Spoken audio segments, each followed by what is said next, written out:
ಕರ್ನಾಟಕದಲ್ಲಿ ಸ್ಥಾಪನೆಗೊಂಡ ಬ್ಯಾಂಕುಗಳು ಐ.ಎನ್.ಜಿ. ವೈಶ್ಯ ಬ್ಯಾಂಕ್ ಬೆಂಗಳೂರು ಈಗ ಕೋಟಕ್ ಮಹೀಂದ್ರಾ ಬ್ಯಾಂಕಿಗೆ ಸೇರ್ಪಡೆ. ಕೆನರಾ ಬ್ಯಾಂಕ್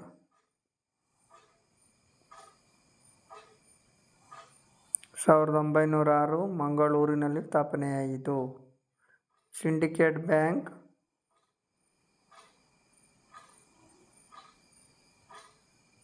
1925 ಉಡುಪಿ ಈಗ ಕೆನರಾ ಬ್ಯಾಂಕ್ನೊಂದಿಗೆ ಸೇರ್ಪಡೆ.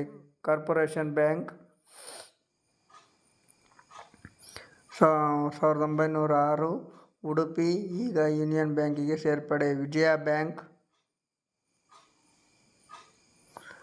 ಮಂಗಳೂರಿನಲ್ಲಿ ಸ್ಥಾಪನೆಯಾಯಿತು. ಈಗ bank of ಬರೋಡಾಗೆ ಸೇರ್ಪಡೆಗೊಂಡಿದೆ. Karnataka bank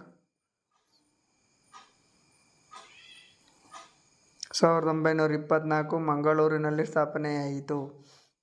state bank of Mysuru 1913 ಈಗ SBIಗೆ ಸೇರ್ಪಡೆಗೊಂಡಿದೆ. Please like my channel and